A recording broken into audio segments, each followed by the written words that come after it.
안녕하세요. 코인우먼입니다. 오늘은 2024년 9월 27일 금요일 오전 10시 20분경입니다. 구독과 좋아요, 알림 설정 정중히 부탁드리면서 오늘 영상 시작하겠습니다. 오랜만에 공포탐욕 지수가 61을 가리키면서 탐욕으로 전환이 되었습니다. 현재 비트코인은 8,600만 원대에서 거래가 되고 있는데요. 최근 거시적 환경에 많이 의존하고 있는 비트코인으로서는 오늘의 가격은 미국의 경제 상황과 그리고 미국 증시 마감과 밀접한 관계가 있다라고 봐도 무방할 것 같습니다.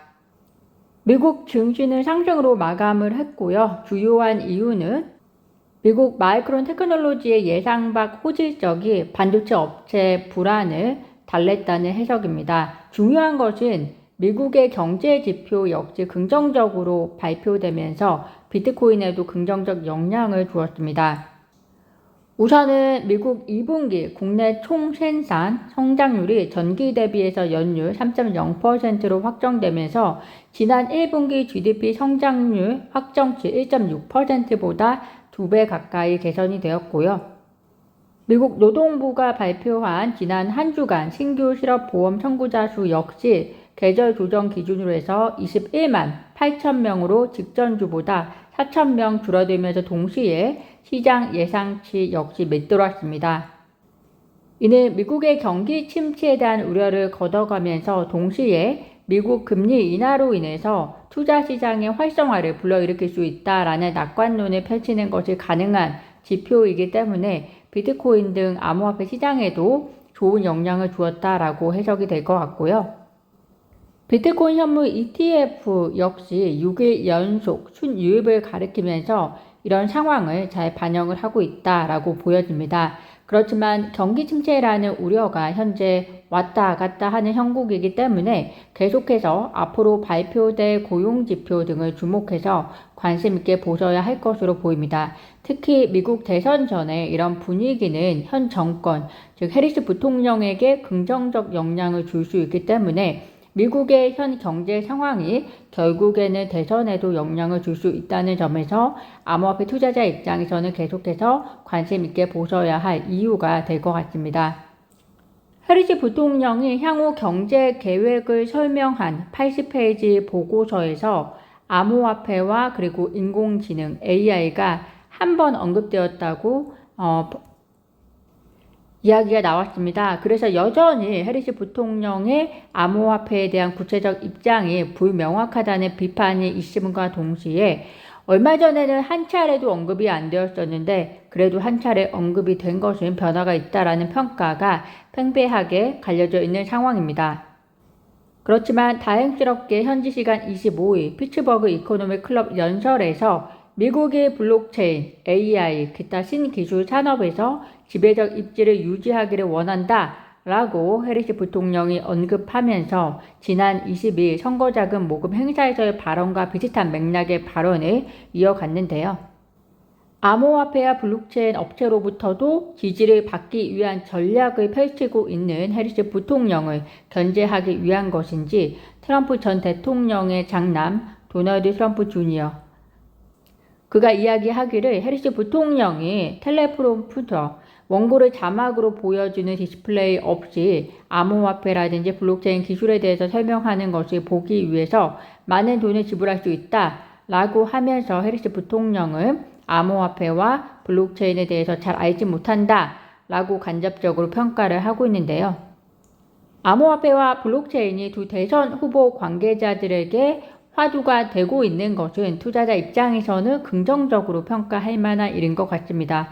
그럼에도 불구하고 해리스 부통령이 대통령이 된다면 해결해야 할 문제들이 있기는 합니다. 바로 현 SEC 체제의 문제점들인데요. 억만장자 기업가이자 암호화폐 옹호자 그리고 얼마 전에 해리스를 지지하면서 대선 캠프에도 참가한 마크 큐반이 해리스가 대통령이 되면 SEC 위원장은 교체되어야 하고 본인은 미국 SEC 위원장직을 원한다라고 하면서 직접적으로 게리 겐실러가 이 암호화폐 산업의 문제의 핵심이다라는 의견을 밝혔습니다. 특히나 폭스 비즈니스 기자 엘리노어 테레시에 의하면 미국 SEC 위원이 마크 우에다가 청문회에서 내가 모신 SEC 위원장은 6명이다. 안타깝게도 현재 위원장인 게리 겐실러의 리더십은 평균 이하다. 라고 발언한 뒤에 SEC 내부에서는 갈등이 발생했다라고 합니다. SEC 내부 갈등은 결국에는 새 행정부의 리더가 누가 되든 간에 해결해야만 하는 과제라는 것을 암시한다라고 저는 개인적으로 생각을 하고 있습니다. 전 SEC 변호인 마크 파겔이 SEC가 10월 7일 항소 마감일 이전에 75%의 확률로 항소할 가능성이 있어 보인다 라고 주장을 했다는 소식입니다. 항소의 이유는 비등록 증권 판매로 간주되지 않은 프로그램적 판매의 적법성에 대한 것이다 라고 의견을 밝혔는데요. 즉 리플의 기관 판매로 인한 벌금에 초점을 맞추는 것이 아니라 토레시 판사의 약식 판결 중에서 프로그래미적 판매는 증권거래가 아니라는 판결에 항소를 할 가능성이 높다라는 것입니다. 그 이유는 현재 진행하고 있는 그리고 앞으로 진행될 소송이 이 결정으로 인해서 영향을 많이 받을 것이기 때문이다 라고 설명을 하고 있는데요. 즉 현재 SEC가 바이낸스, 코인베이스, 크라켄 등의 거래소들과 소송을 진행하고 있고 SEC의 주장 중 하나는 해당 거래소에서 거래되는 암호화폐 중에서 일부는 증권거래이다라는 것이기 때문에 이 주장의 힘을 얻기 위해서는 리플 판결에 항소를 해야만 한다라는 이야기로 해석이 됩니다. 마크 파겔의 이 같은 주장에 대해서 전문가들의 의견을 살펴보면 우선 제레미 호건 변호사는 항소를 할 수 있겠지만 SEC가 만들었던 많은 음모들이 탄로났다는 증거가 더 많다라고 하면서 항소 결과는 좋지 않을 것이다라고 우회적으로 의견을 밝히고 있고요. 존 디든 변호사는 좀 더 구체적인 논리로 의견을 제시하고 있습니다. 우선 토레시 판사가 2차 거래소의 거래 역시 하위 요소 분석에 의해서 증권 거래가 될 수도 있다라고 이야기를 했었다. 다만 리플 XRP가 프로그래밍적 거래에 있어서는 증권 거래가 성립될 수 없다라고 이야기를 했는데 그 이유가 SEC가 하위 요소 중에서 공통 기업에 대한 부분을 XRP에 제대로 적용해서 설명하지 못했기 때문이다라고 이야기를 하고 있습니다.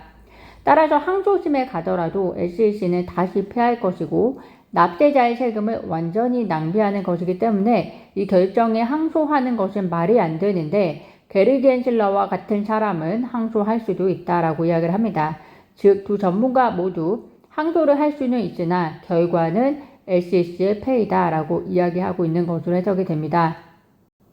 이번 항소의 여부가 게리 겐실러가 SEC 내에서 어떤 리더십을 보여주는지 또 다른 증거가 될 것이다 라고 생각이 됩니다. 이미 2명의 SEC 위원은 지금 진행되는 암호화폐 관련된 의제는 모두 게리 겐실러에 의해서 진행되는 것이라고 했고 또 소송과 관련된 잘못을 인정해야만 한다라고 청문회에서 발표를 했기 때문에 현지 시간 10월 7일까지면 얼마 남지 않았고 마감일 전에는 또 주말이 껴있기 때문에 항소 결정 여부를 우리가 알기까지는 약 일주일 정도 남았다라고 보시면 좋을 것 같습니다. 관심 있게 살펴보시면 좋을 것 같고요. SEC 게리 겐실러가 시장 컨퍼런스에 참석해서 거래소의 정의와 대체 거래 시스템에 대한 수정 작업을 계속해서 추진할 것이다. 암호화폐 자산 거래 플랫폼 중에서 상당수가 스스로를 거래소라고 부르는데 이는 투자자들에게 SEC에 등록했다는 잘못된 인상을 줄 수 있다라고 밝혔습니다. 이 맥락을 자세히 뜯어보시면 거래소는 SEC에 등록해야 하기 때문에 본인들이 거래소에 등록하지 않고 투자 자산을 거래하고 있는 암호화폐 거래소들은 즉 SEC가 기소했다는 것은 본인들의 잘못이 아니라 이렇게 거래소라는 명칭을 쓴 암호화폐 거래소들의 잘못이다 라고 탓하고 있는 것으로 들리고요.